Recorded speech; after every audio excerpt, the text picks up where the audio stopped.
Consider the accumulation function a of x is equal to the definite integral from 2 to x of 2t plus 4 dt. Calculate a of 7.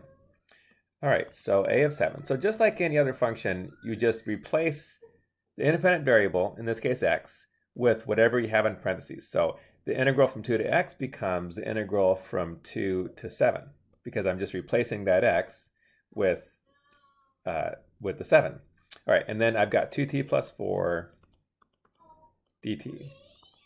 All right, so just like other definite integral problems, it's a pretty routine procedure at this point. You just take the antiderivative, so 2t becomes 2t squared over 2 plus 4t, evaluated from 2 to 7, and then the 2's cancel. So I've got t squared plus 4 times t from 2 to 7. All right, so then you plug in the 7, plug in the 2, so I get 7 squared plus 4 times 7 minus 2 squared plus 4 times 2.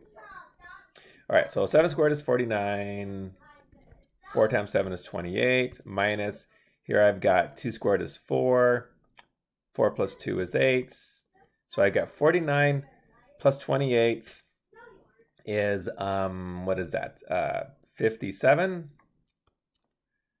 Is that, no, hold on here, that's not 57, just a second here, 49 plus 28, is 17 is 77. Okay, 77 minus 12 is 65. Okay, the answer is 65. So a of 7 equals 65. And that's it.